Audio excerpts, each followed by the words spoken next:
आपको ये बताना चाहता हूं कि दिल्ली में जब मैं आया था तो इन्हीं की विधानसभा में राधे श्याम जी के घर पे रहता था, विकासपुरी में।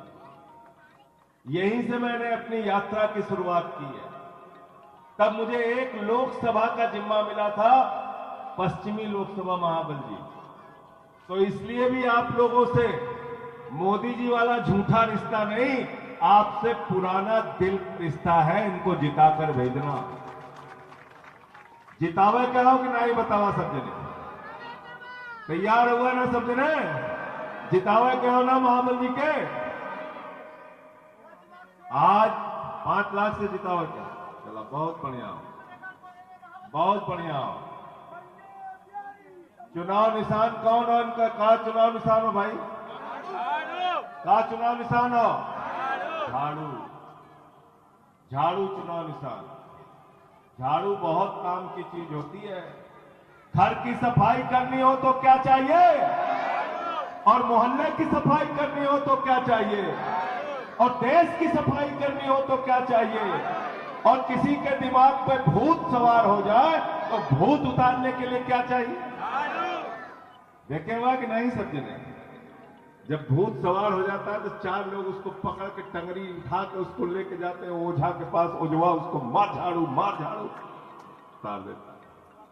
तो भाजपा के दिमाग पर सत्ता का जो भूत सवार है उसको झाड़ू मार मार के उतारना है। और किसको जिताना है? किसको जिताना है? और ये सेवा करने वाले आपके विधायक हैं महेंद्र यादव। ऐसे ही ये पार्षद भी रहे, विधायक भी रहे और इस क्षेत्र से लोकसभा के सांसद भी रहे। इनका रिकॉर्ड उठाकर देख लेना। रात में 2 बजे भी कोई इनके दरवाजे पे गया है तो लोगों की मदद की है, काम किया है। बताओ किया है कि नहीं किया? किया है कि नहीं किया है? इसलिए मैं आपसे हाथ जोड़कर महाबल जी के लिए वोट मांगता हूं। इनको अगली सभा में जाने दीजिए, मैं आपसे आगे की बात करता रहूंगा। साथियों और दोस्तों, 25 मई को आपको वोट, और जब अपना वोट देने के लिए जाना तो याद रखना केजरीवाल के कामों को। अरविंद केजरीवाल, आपके भाई, आपके बेटे, आपके लाल ने पिछले 10 साल 9 साल के अंदर इतना काम दिल्ली के अंदर किया, इतना काम दिल्ली के अंदर किया कि आज सिर्फ दिल्ली में नहीं, देश में नहीं, पूरी दुनिया में केजरीवाल के काम की चर्चा हो रही है। बताओ हो रही है कि नहीं हो रही? जब मुख्यमंत्री बने अरविंद केजरीवाल, सरकारी स्कूलों का दौरा करने जाते थे, मकड़ी के जाली लगे रहते थे सरकारी स्कूलों में। आज उन्हीं सरकारी स्कूलों में जहां आपके बच्चों के लिए बैठने का टाट पट्टी का इंतजाम नहीं था, जहां बच्चियों के लिए टॉयलेट का इंतजाम नहीं था, केजरीवाल ने आपके बच्चों की पढ़ाई के लिए एयर कंडीशन कमरे वाला स्कूल बनाया। बताओ कि नहीं बताया? बनाया ना? लोग पहले कहते थे अमेरिका से सीखो।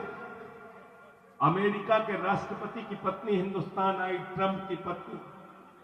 मोदी जी ने कहा आइए आपको गुजरात का स्कूल दिखाएं। ट्रंप की पत्नी ने कहा नहीं देखना। बोले मध्य प्रदेश का स्कूल देख लीजिए, उसने कहा नहीं देखना। बोले उत्तर प्रदेश का स्कूल देख लीजिए, उसने कहा नहीं देखना। अरे बोले हरियाणा का स्कूल देख लीजिए, बोले नहीं देखना। तो मोदी जी ने कहा फिर देखना क्या है? तो ट्रंप की पत्नी ने कहा केजरीवाल का स्कूल देखना है, केजरीवाल का। अमेरिका के राष्ट्रपति की पत्नी केजरीवाल का स्कूल देखने के लिए आती है और कहती है मैं संदेश देना चाहता हूं पूरे देश को। पहले लोग कहते थे अमेरिका से सीखो, अमेरिका से सीखो, अमेरिका से सीखो। आज अमेरिका वाला कह रहा है केजरीवाल से सीखो, आम आदमी पार्टी से सीखो, टोपी वाले। केजरीवाल जी मुख्यमंत्री बने, झुग्गी बस्तियों में हम लोग वोट मांगने के लिए जाते थे। माताएं बहनें कहती थी केजरीवाल जी बिजली का बिल चुकाने के लिए मुझे अपना गहना गिरवी रखना पड़ा, बिजली का बिल चुकाने के लिए फ्री नीलाम करनी पड़ी। अपने घर का सामान बेचना पड़ा। केजरीवाल मुख्यमंत्री बने, 24 घंटे के अंदर उन्होंने बिजली का बिल जीरो कर दिया, जीरो कर दिया। पानी का बिल जीरो कर दिया, बिजली का बिल जीरो कर दिया। हमारी माताओं बहनों के लिए बस की यात्रा जीरो कर दी। तो जिसने बिजली का बिल जीरो किया, पानी का बिल जीरो किया, आपके बस की यात्रा का बिल जीरो किया, वही हमारा हीरो है। बिजली का बिल है जीरो और केजरीवाल है, केजरीवाल है बुजुर्गों के लिए तीर्थ यात्रा का इंतजाम किया। माताओं बहनों के लिए 1000 रुपए की सम्मान राशि की योजना लेके आए। आप मुझे जरा बताइए, हिंदुस्तान की पहली सरकार है अरविंद केजरीवाल की सरकार, जिस सरकार ने कहा माताओं बहनों को अब अपने पति के आगे हाथ फैलाने की जरूरत नहीं है, उनके अपने छोटे मोटे कामों के लिए सरकार सहायता देगी। ये काम हमने दिल्ली के अंदर किया। फरिश्ता स्कीम लेके आए, बोले रास्ते में किसी का एक्सीडेंट हो जाए तो छोड़ के भागना मत, फरिश्ते बनना उसके लिए। अस्पताल पहुंचाने का भी 2000 रुपए हम देंगे और उसके इलाज में अगर 50 लाख रुपए भी खर्चा होगा तो केजरीवाल की सरकार देगी। बताओ देश की कौन सी सरकार है ऐसा? तो इतना काम करने के बाद आप बताइए, उनको सम्मान मिलना चाहिए कि जेल मिलना चाहिए? उनका साथ देना चाहिए कि जेल भेजना चाहिए? उनका साथ देना चाहिए कि जेल भेजना चाहिए? ऐसे मुख्यमंत्री को मोदी जी ने पकड़ के जेल में भेज दिया। क्या गुनाह है केजरीवाल का? यह कि आपके बच्चों का भविष्य बनाने के लिए काम कर, बिजली फ्री देते, पानी फ्री देते, आपकी सड़कें बनवाई, सीवर लाइनें बिछवाई। आप ऐसे आदमी को पकड़ के जेल में भेजोगे? तो मोदी जी को इस बार बता देना कि जिसने आपके बेटे, आपके लाल को जेल में भेजा है, उस जेल का जवाब हम वोट से देंगे। देना नहीं देना हाथ उठा के बताओ पीछे। और इनके किसी फर्जी नारे के चक्कर में मत पड़ना। बहुत बड़े झूठे हैं भाजपाई। मैंने तो भाजपाइयों को कहा, मैंने कहा नरेंद्र मोदी जी के अंदर एक ही क्वालिटी है, गंजे को भी कंघी बेच सकते हैं मोदी। झूठ बोलने का मास्टर है हमारा प्रधानमंत्री। क्या बोले? कहने लगे भाइयों और बहनों, हमको वोट दे दो, 2 करोड़ नौकरी हर साल दे। 20 करोड़ नौकरी मिल गई क्या नौजवानों को? मिल गई क्या? नौकरी मिलना तो दूर, 82 करोड़ लोगों को 5 किलो राशन की लाइन में खड़ा कर दिया। फिर कहने लगे महंगाई कम करेंगे, महंगाई आसमान पे पहुंचा दी। 120 रुपए लीटर पेट्रोल बिका, 100 रुपए लीटर का डीजल बिका, 300 रुपए की दाल बिकी, 1200 रुपए का सिलेंडर बिका, 250 रुपए का सरसों का तेल बिका। महंगाई से गरीब आदमी की कमर तोड़ने का काम मोदी जी किया। फिर कहने लगे इतना काला धन लाएंगे, इतना काला धन लाएंगे, इतना काला धन लाएंगे कि हर आदमी के खाते में कितना जमा हो जाएगा?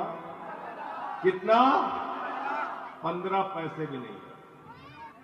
हमारी माताओं बहनों ने अपने पति से छिपा के जो 1500 की नोट बक्से में रखी थी कि जब मुसीबत होगी तो ये पैसा काम आएगा, बेटी की शादी होगी तो ये पैसा काम आएगा, घर में कोई बीमार हो जाएगा तो ये पैसा काम आएगा।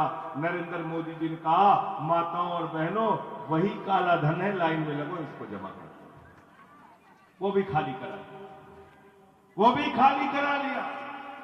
कोरोना हुआ, लाखों लोग इस देश में मर रहे थे।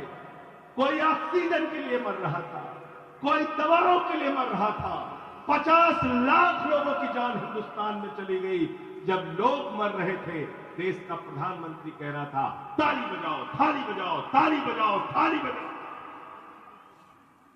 याद रखना, जिन लोगों ने आपके मौत पर ताली और थाली बजवाने का काम किया, उनको इस बार जमानत जब्त करा के बता देना, हमें मूर्खों का साथ अब। आप मुझे बताइए, कोरोना ऑक्सीजन और दवा से ठीक होगा कि ताली बजा के ठीक होगा? ताली बजा के ठीक होगा। ऐसा मूर्ख बनाया पूरे देश का। तो मैं मोदी जी से कहता हूं, मोदी जी कहते हैं मेरी ये गारंटी है, वो गारंटी है, वो गारंटी है। मैं मोदी जी से कहता हूं, मोदी जी आपने कहा 2 करोड़ नौकरी देंगे, झूठ बोला। आपने कहा 15 अगस्त 2022 तक सबको पक्का मकान देंगे, झूठ बोला। आपने कहा काला धन लाएंगे, 15 लाख देंगे, झूठ बोला। आपने कहा नोट को मजबूती देंगे, झूठ बोला। आपने कहा महंगाई देश के अंदर कम करेंगे, झूठ बोला। आपने कहा बुलेट ट्रेन हिंदुस्तान के अंदर चलाएंगे, झूठ बोला। आपने कहा हिंदुस्तान को विकास के रास्ते पर ले जाएंगे, झूठ बोला। आपने एक ही चीज की गारंटी दी है, झूठ बोलने की गारंटी। तो मोदी की गारंटी क्या है? बीजेपी का मतलब क्या है? बड़का झूठा पार्टी। क्या मतलब है बीजेपी का?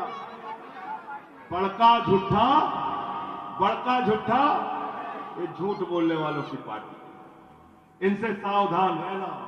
केजरीवाल के काम को याद करके वोट देने के लिए जाना। मुझे बहुत अच्छा लगा महेंद्र यादव ने आपके सामने क्या कहा, मैंने काम किया है तो वोट देना। ये साहस सिर्फ और सिर्फ आम आदमी पार्टी के नेताओं में है। चाहे हमारे विधायक हैं, चाहे हमारे सांसद हैं, चाहे हमारे पार्षद हैं, चाहे हमारे मंत्री हैं, चाहे हमारे मुख्यमंत्री हैं, हम कहते हैं सीना तान के केजरीवाल ने काम किया है, विधायक ने काम किया है, तो हमको वोट दें।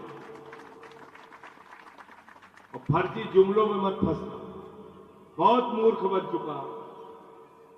ऐसा मूर्ख प्रधानमंत्री तो हिंदुस्तान में हुए नहीं आज तक।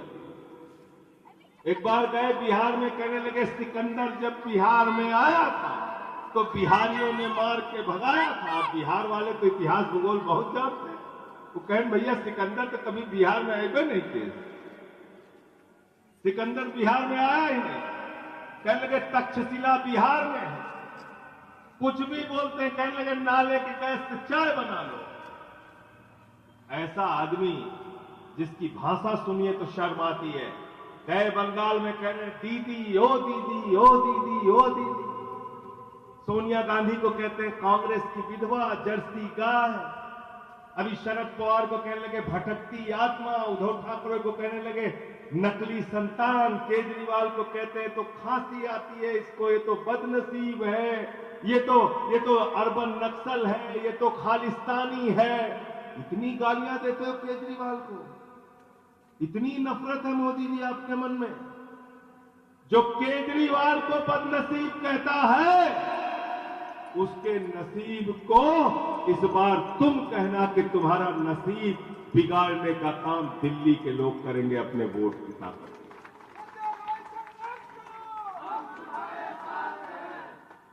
करना है नहीं करना है? बीजेपी के नसीब बिगाड़ने का काम आपको करना है। ये 400 पार के जुमले में मत पड़ना। निर्मला जी कह रही थी 400 पार, 400 पार का नारा दिया बीजेपी ने।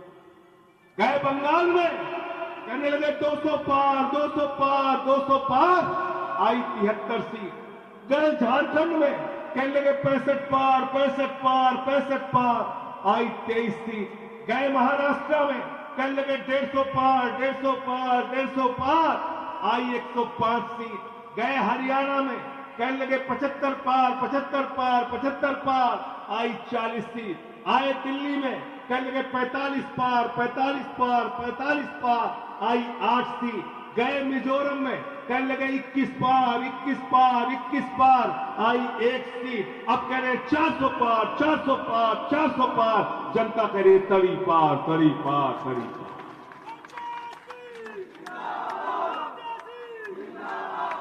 तड़ी पार करना है कि नहीं करना है?